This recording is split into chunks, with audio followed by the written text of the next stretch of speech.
Com muita alegria que recebemos aqui no nosso mini curso o professor Sérgio Taibo.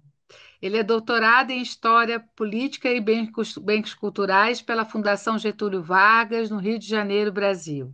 Ele tem mestrado em Ciência de Desenvolvimento e Cooperação Internacional pela Università degli Studi di Padova, La Sapienza, em Roma, Itália, em 2014. Ele tem graduação em Ensino de História pela Universidade Pedagógica de Moçambique, em 2008. Ele é assistente universitário na Universidade Rovuma, Unirovuma, afeto à Faculdade de Letras e Ciências Sociais, curso de História. Ele foi coordenador dos cursos à distância e professor nos cursos de graduação. Professor, é uma enorme alegria recebê-lo e é uma satisfação que o senhor possa apresentar para o nosso público, grande parte do público brasileiro, mas também com estudantes estrangeiros, cursistas, né, que estão no exterior, esse tema tão importante, estados centralizados e aberturas neoliberais, o caso de Moçambique, de 1975 a 1994.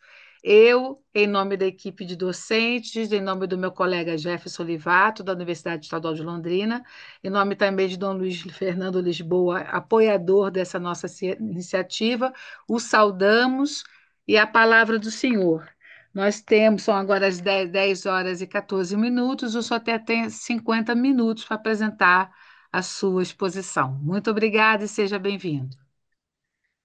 Obrigado, professora. Obrigado a todos. Sejam bem-vindos a esta aula sobre, entre aspas, um pouco daquilo que é a história de Moçambique.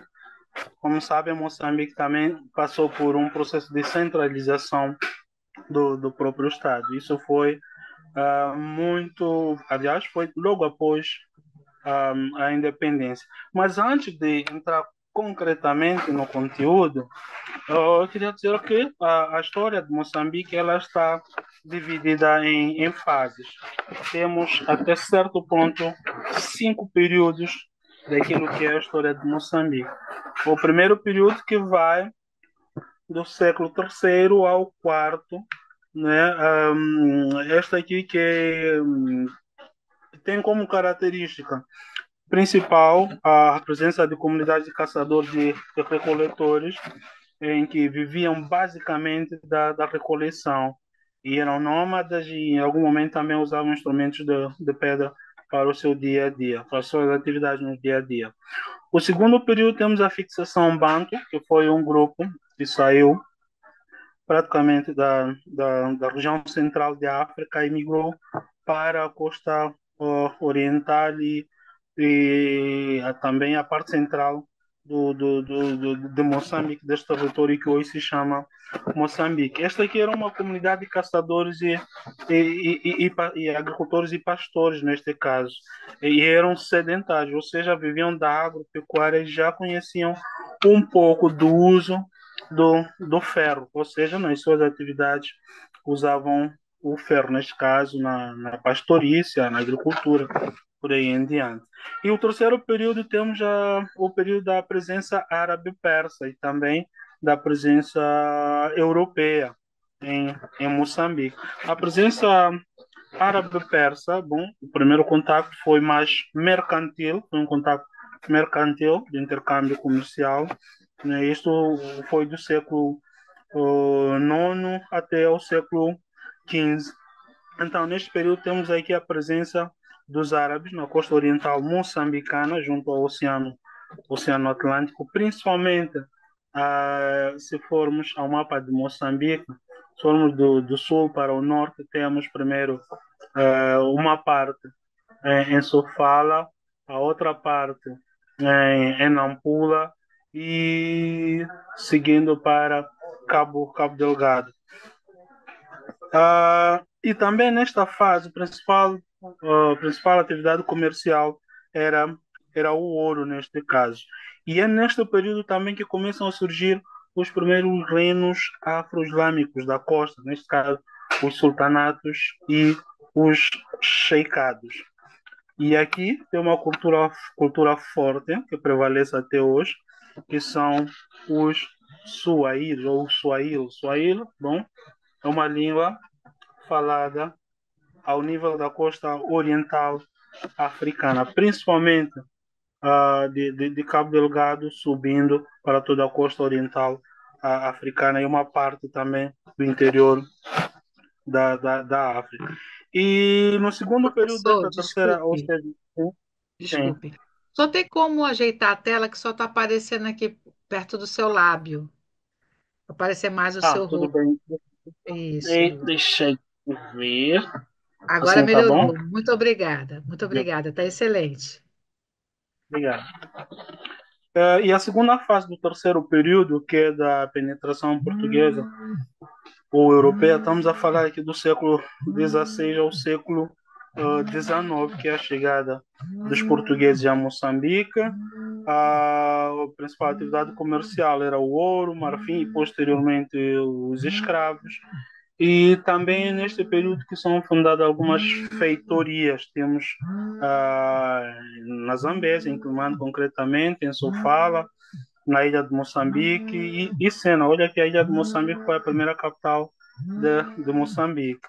E é neste período que alguns dos estados africanos ou moçambicanos foram desagregando com a presença dos europeus. Mas este é um tema em que, posteriormente, havendo mais possibilidades de curso, temos que ver a história pré, ou seja, a história colonial de Moçambique, neste caso.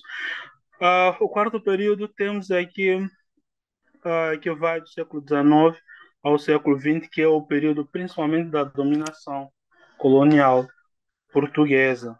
Né? Aqui surgem algumas companhias majestáticas e algumas arrendatárias.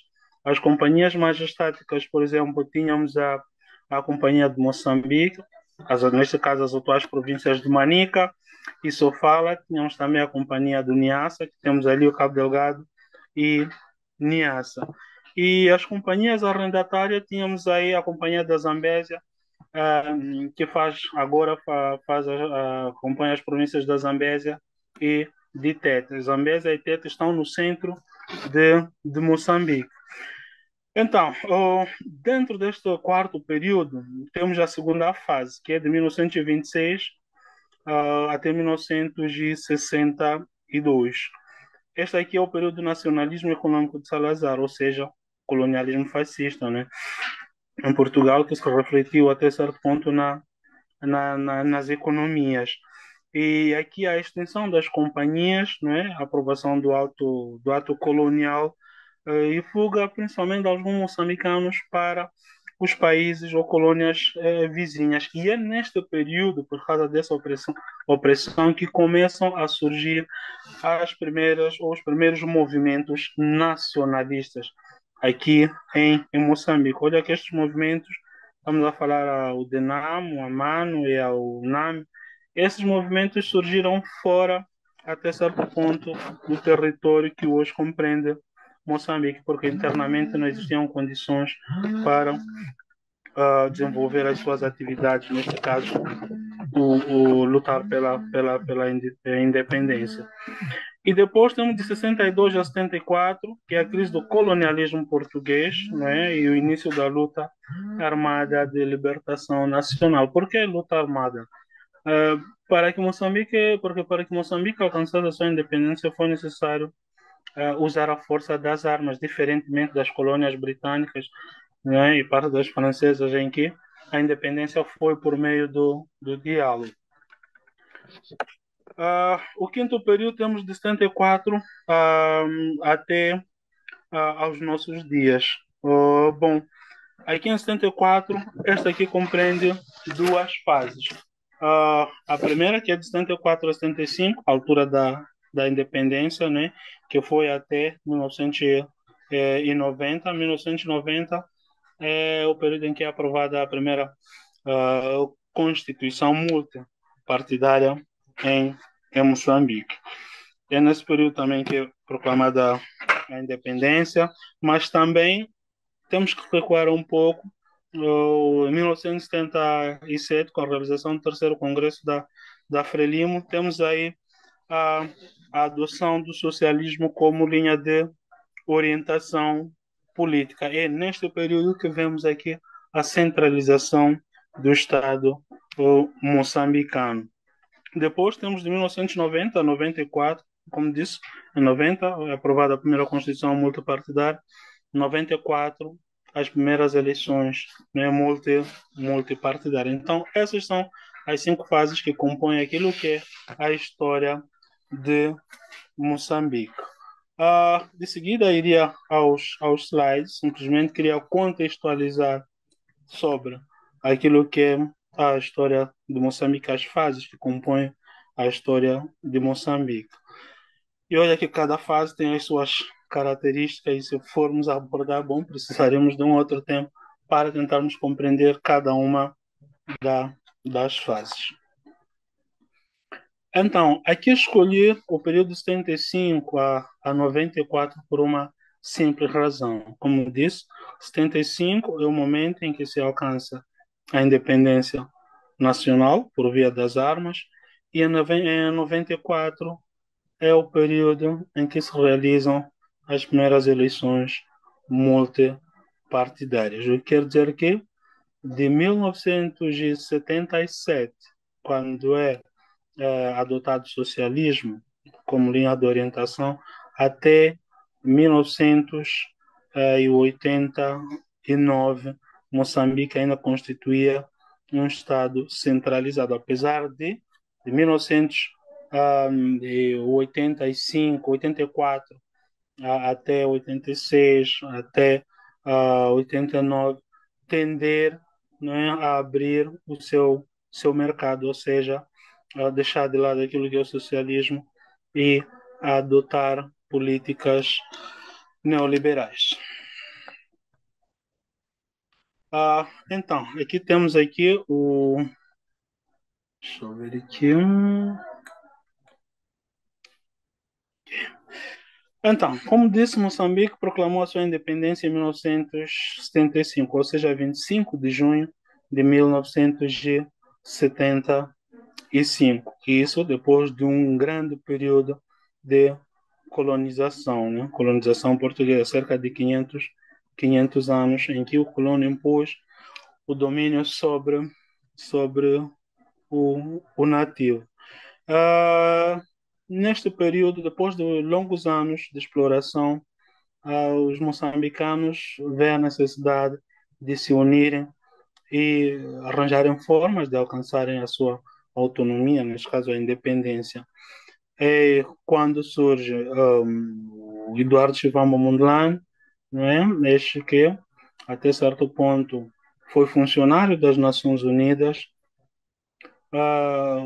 Os moçambicanos, sabendo que existia um que estava a trabalhar até certo ponto nas Nações Unidas, ele era antropólogo, estes moçambicanos decidiram chamar a ele para juntos arranjarem formas de alcançar ou de lutarem pela independência. Então, quando surgem 3 movimentos, na altura existiam 3 movimentos, a UDENAME, a MANO e a UNAME, que eram movimentos até certo ponto que surgiram fora do território nacional, fora de Moçambique, principalmente na Tanzânia, a norte de Moçambique.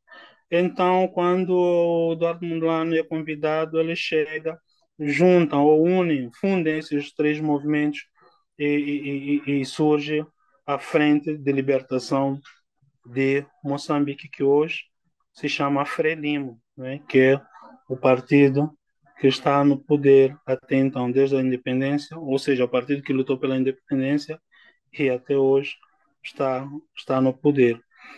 E a parte de Eduardo Mondlane também surge uma figura que é o Samora Moisés Machel.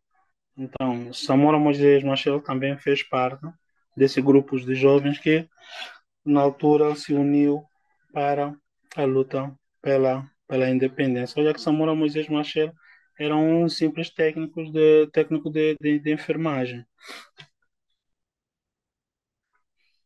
Bom, eles se unem, começam a lutar pela independência, ou seja, em 1962 é fundada a Frelimo, em 1964 começa, não é, a luta armada. Essa luta armada que vai ter o seu revés até certo ponto, a 25 de abril de 1974 com a Revolução dos Escravos em Portugal, né? Com a queda, neste caso, do salazarismo, do regime ditatorial em Portugal. E é neste período, em 64, que começam as negociações para a independência de Moçambique. E também, neste período, quando começam-se a negociar, ah, enfim, chega-se ao consenso e que Portugal deveria, até certo ponto, dar autonomia aos nativos. É o que acontece, não é? E a 25 de junho de 1965 é proclamada a independência e Samora Machel Machel torna-se no primeiro presidente da República Popular de Moçambique. Por que ele se torna o primeiro presidente da República Popular de Moçambique em vez de Eduardo Mondlane, que fundiu os três movimentos e gerou a Frelimo? Porque Eduardo Mondlane ele acaba sendo morto num dos atentados no seu gabinete na Tanzânia, não dentro de Moçambique, mas sim na Tanzânia. Aí assume as rédeas o Samora Moisés Machel. Quando se assume a independência, vários desafios foram surgindo. Primeiro, a reconstrução do país pós-guerra, né? A consolidação de uma identidade nacional. A guerra praticamente destruiu tudo. A identidade nacional, bom, a primeira política foi ter que acabar com todas aquelas lideranças africanas que até certo ponto tinham contato ou eram leais, né, ao colono neste caso. Então havia uma necessidade de, uh, quer dizer, eliminar essa ligação, né, do nativo com os ideais coloniais. É, isto até certo ponto criou, não é, algumas divisões étnicas. Então havia uma necessidade também do novo governo que acabava de tomar o poder fazer com que houvesse união no seio dos moçambicanos. Por quê? Porque em algum momento foram divididos naquela política de dividir para, para reinar. Então houve também aqui a falta de infraestruturas adequadas, o índice de pobreza era alto, o sistema de educação também muito baixo. Então, no, quando começou a guerra, muitos moçambicanos tiveram que fugir para os países vizinhos. Mas quando se alcança a independência, começa-se o processo de repatriamento dos moçambicanos que se encontravam, por exemplo, fora do país. Por exemplo, alguns que estavam nas minas da África do Sul a trabalhar, outros que estavam como refugiados no vizinho Malawi, né? Aqui no vizinho Zimbábue também. E em 1976, bom, Moçambique adere às sanções das Nações Unidas contra a Rodésia do Sul. O que é que estava a acontecer? Estamos aqui a falar do regime do apartheid. Porque quando Moçambique alcança a independência, começa a apoiar alguns movimentos de libertação aqui ao nível da região austral. Para além de esses movimentos de libertação, também começa a apoiar a luta contra o apartheid na África do Sul, como é o caso, por exemplo, do ANC, o Congresso Nacional Africano, na África do Sul. Então, em 76, Moçambique adere a essas sanções contra a Rodésia do Sul, neste caso, o atual Zimbábue. Mas também neste período, em 1977 a 78, Moçambique enfrenta aquilo que são as calamidades naturais, neste caso, seca. A economia, baseada principalmente na agricultura, não teve grandes avanços, praticamente a economia regrediu. A economia regrediu. E como medidas tomadas pelo novo governo para fazer face à crise em que se estava, havia necessidade de nacionalizar algumas instituições, das quais a educação passou a ser gerida pelo próprio Estado, a educação, justiça e os imóveis. Neste caso, os imóveis foram geridos através da APE, que é a Administração do Parque Imobiliário do Estado. Né? Todos aqueles imobiliários foram deixados pelos, pelos portugueses, passaram ou foram revertidos a, aos, ao Estado moçambicano. Então, no terceiro Congresso da Frelimo, realizado em 1977, né, foi adotado o socialismo como ideologia a seguir. Aqui houve a promoção, né, quer dizer, fez-se com que se alavancasse a agricultura, que era a base, né, da sobrevivência da população, e em algum momento também lançar as bases para a industrialização desta mesma agricultura. Então, devia-se acelerar esse processo de industrialização e promover a edificação da indústria pesada. Começaram a surgir algumas indústrias, por exemplo, a Mabor, que produzia pneus, né?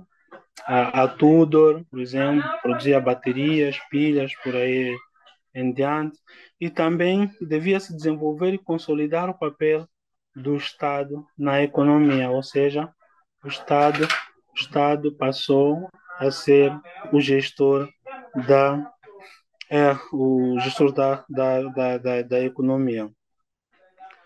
Então, também deveria aqui promover o desenvolvimento ou orientar o processo de desenvolvimento através da planificação econômica centralizada, né? O Estado que ditava as regras daquilo que é a, a economia. Ah, então, num período de 10 anos, até certo ponto, deveria-se eliminar o subdesenvolvimento em quase todo o território nacional, com base na socialização da agricultura e na criação de uma indústria forte. Mas, infelizmente, né, esta, este processo não foi, este plano foi bem desenhado, mas infelizmente não teve, ou, quer dizer, não foi alcançado aquilo que os objetivos pelos quais fora criado. Ah, o que é que limitou? Neste caso, o que limitou esse desenvolvimento até certo ponto foi a dependência pelo exterior e a má gestão centralizada. Dependência pelo exterior, quando alcançamos a independência, tivemos apoio, por exemplo, da Rússia, da Cuba, né, da China, né, não há, tanto na luta armada de libertação, quanto após a, a independência, principalmente na formação dos quadros moçambicanos. Neste período, muitos moçambicanos saíram para a Rússia, para Cuba, bem como para a China, para se formarem. E a gestão centralizada, bom, não surtiu efeito por quê? Porque grande parte dos membros do governo que tomaram o poder em 75, a maioria não tinha uma formação sólida daquilo que é a administração pública neste caso. Então, estes dois fenômenos, dois aspectos, acabaram limitando aquilo que foi o desenvolvimento das políticas adotadas. E também começa a surgir a guerra civil em Moçambique. A guerra civil, isso foi logo após a independência, em 76, 78, surge a Resistência Nacional Moçambicana, neste caso a RENAM, que atualmente é um dos partidos da oposição, que começam a reivindicar até certo ponto certos aspectos, como é o caso do centralismo do próprio governo e a adoção do socialismo. E olha aqui, este movimento, ou esta resistência nacional moçambicana, atual RENAMO, teve suporte do apartheid na África do Sul. Então, o início do conflito entre a Frelimo e a Renamo, tivemos várias causas, tanto internas como as internas. Estamos a falar aqui da contestação da própria liderança da Frelimo, bem como da ideologia adotada. Então, quanto à confrontação do governo da Frelimo, bom, como disse antes, tem a ver com o modelo socialista de governação adotada no pós-independência. Então, a Renamo surge neste período para, até certo ponto, lutar pela democracia, ou seja, quebrar com o centralismo adotado pela Frelimo. Em termos ideológicos, né, temos aí a liberalização do mercado. Enquanto a Frelimo procurava centralizar a sua economia, a Renamo procurava, até certo ponto, liberalizar, tornar ou abrir a economia para uma economia de mercado, ou seja, ao modo capitalista. Causas externas. Tivemos aqui o apoio da Rodésia e da África do Sul a Renamo. A Rodésia nós tivemos, se formos a ver na história da região austral de África, tivemos duas Rodésias, do norte e do sul. Do norte, que era a Zâmbia, né? Do sul, que era o Zimbábue. Então, o do sul, até certo ponto, apoiava aquilo que eram as pretensões da, da Renamo, neste caso, e enfraquecer aquilo que era o governo da, da Frelimo. E também temos aí o apoio da União Soviética à Frelimo, principalmente naquilo que foi o contexto da Guerra Fria, né? Em que tínhamos em que os blocos socialistas se apoiavam entre ele e a outra parte também. Mas, como disse, Moçambique encontrava-se num contexto de crise, as calamidades naturais, o conflito civil que começava, a questão do apartheid na África do Sul, a pobreza que começava a assolar. Então, estes todos os fatores fizeram com que o governo da Frelimo começasse a repensar na forma de gerir o próprio Estado e como, até certo ponto, a alavancar a economia ou o desenvolvimento do país. E quando é celebrado o Acordo de Nkomati, a 16 de março de 1984, entre a África do Sul e Moçambique, a África do Sul representada pelo primeiro-ministro Peter Botha e a África do Sul pelo presidente, aliás, Moçambique pelo presidente de Moçambique, neste caso, Samora Machel, Machel, em que ambas as partes deixariam de apoiar os movimentos que surgiam em seus países, ou seja, a África do Sul deixava de apoiar a Renamo em termos logísticos, moral, material, por aí, assim como a Frelimo deixava de apoiar o ANC, neste caso o Congresso Nacional Africano, que lutava contra o apartheid na África do Sul. Então, a abertura para a economia de mercado. Bom, em 1982, o governo moçambicano, até certo ponto, começou a aproximar o Ocidente, neste caso, os Estados Unidos, não é? E, quem afirma isso é o ANO. E com o acordo de Nkomati, não é?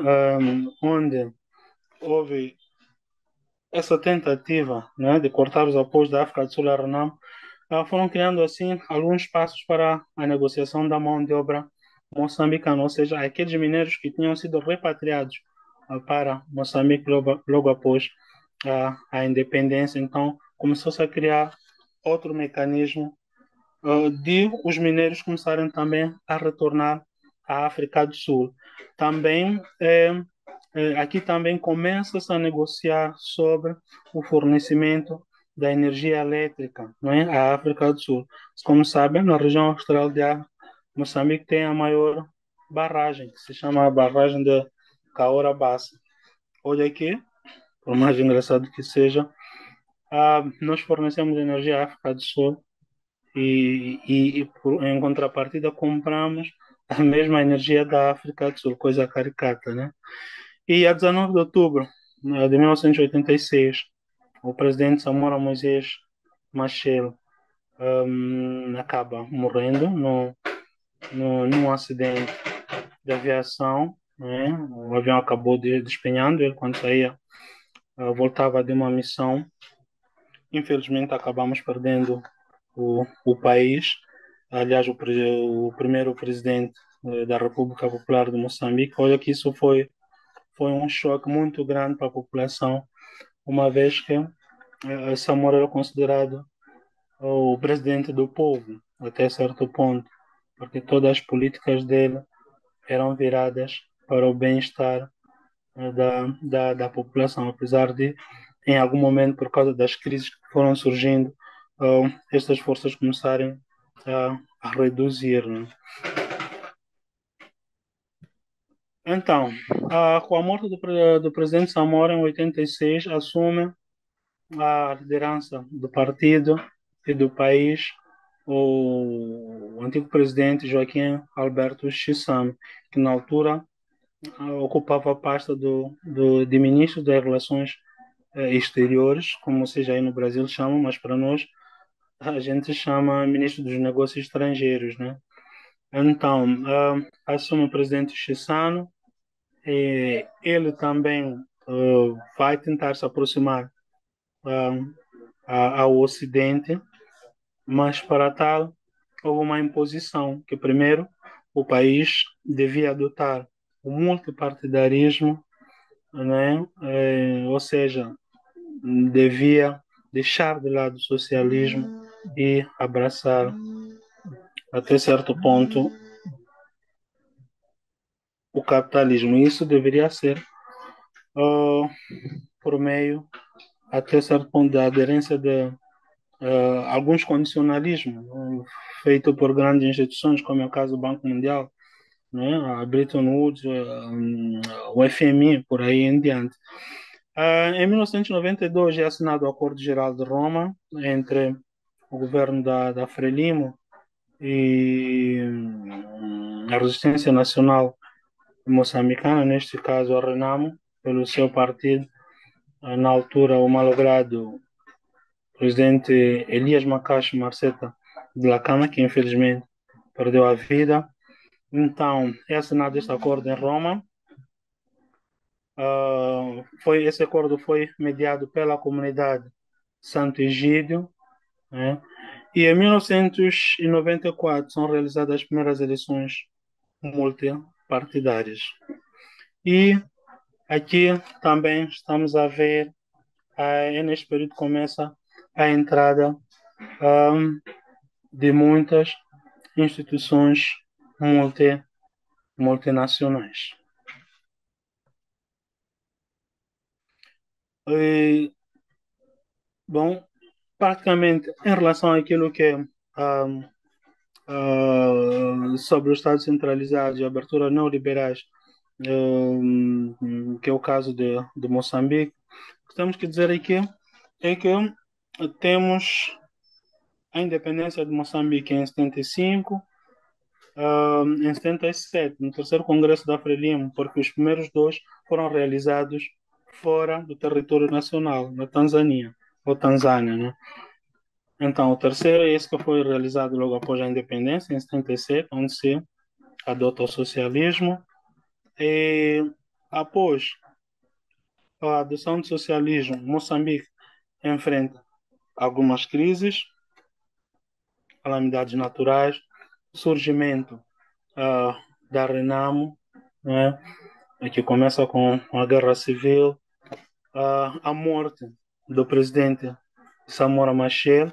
Esses aspectos vão ditar até certo ponto que Moçambique procure apoios.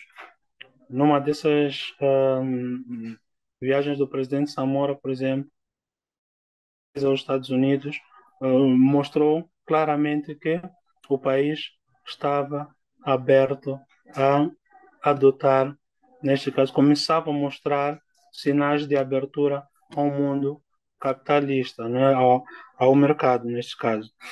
Uh, Mora o presidente Samora, sobe ao poder o presidente Joaquim Alberto Chissano. Quando ele sobe, começa, até certo ponto, a adotar algumas políticas ou medidas pró-ocidentais, né? Adere ao FMI, né? As instituições do Bretton Woods, por aí, procurando apoio e tudo mais, que lhe é concedido, apesar de certas exigências, como é o caso da adoção do multipartidarismo, né, aprovação de uma nova Constituição em 1990 e a realização das eleições, né, que os governos deviam ser, até certo ponto, legitimados por meio do sufrágio. Então, foi o que realmente aconteceu, e com isso, Moçambique, em algum momento, começou a atingir seu crescimento econômico com o surgimento de algumas multinacionais. Atualmente, por exemplo, temos aqui a Vale, né? Temos a Kenmar, temos a Eni, está a explorar os nossos recursos no norte de Moçambique, na bacia do Rovuma. Enfim, entre muitas outras multinacionais que estão no país. Bom, quanto a mim, era mais ou menos isso que me cabia trazer. Meu canimambo, coxucro. Coxucro quer dizer português na língua macua, né, aqui no norte de Moçambique. Para mim é tudo. Obrigado.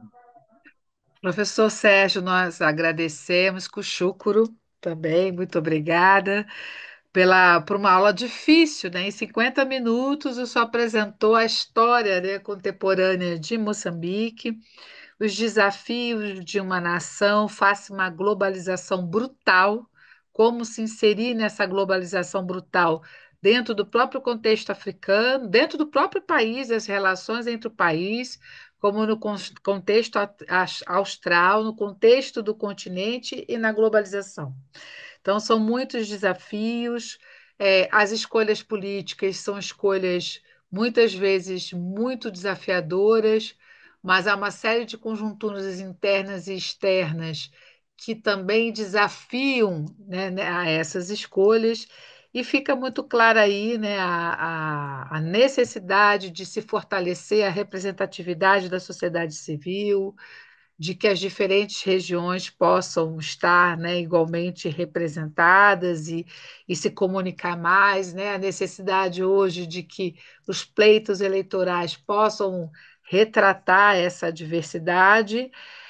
Por outro lado, a gente vê aí o desenvolvimento muito interessante das universidades, das pesquisas, dos diálogos com a América Latina e com o Brasil. O senhor também, né, passou pelo Rio de Janeiro, fez a sua formação, né, aqui no Brasil.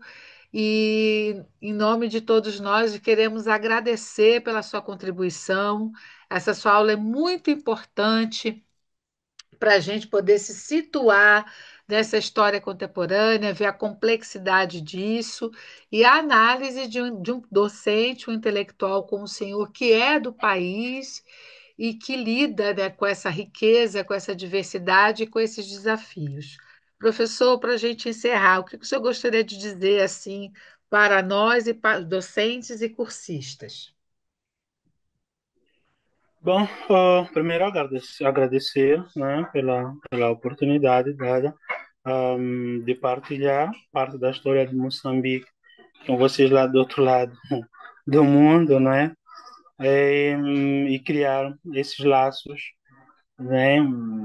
Bom, partilhamos a mesma língua e há uma necessidade acredito eu, de nos conhecermos. Eu acredito que a partir destas iniciativas é possível a gente abrir um caminho para um diálogo, uma interação seja ela cultural, por aí, científica, e estou aberto, né? Estou aberto para qualquer evento, qualquer questionamento, enfim, para aquilo que for necessário. É isso aí.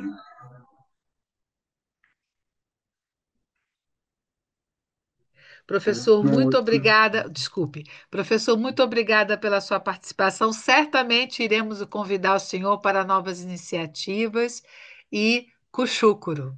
Muito obrigada mesmo. E no Lucro. Até a dia próxima. E É. no dia 20 de setembro, 20 de outubro, na semana que vem, no nosso curso, nós teremos a aula com o Dom Luiz Fernando Lisboa, também retomando a trajetória da história de Moçambique e a atual situação da guerra em Cabo Delgado. Muito obrigada, professor. Um bom Dia dia. 20 de outubro. Dia 20 É de 20 outubro, de professora? outubro, mas é no horário noturno aqui, às 19h30 do Brasil. Mas Ah, tem- nós temos um público ih, internacional que está assistindo depois de é, meia-noite com a é, gente aqui. Se o não é? senhor aguentar, será uma É. honra. Né, vou tentar, não garanto, Se mas não, vou o senhor pode tentar. ver a aula gravada depois, tá bom? Ah, tudo bem, tudo bem, tudo bem. Tá bom. Então, Tá nós certo, agradecemos. professora, então. Pode dizer. Pode dizer. Não, não, tá dizendo muito obrigado e eu vou tentar. Se eu conseguir, estou aí, senão, paciência, eu vou ter que assistir mesmo. Tá. Assistindo o vídeo.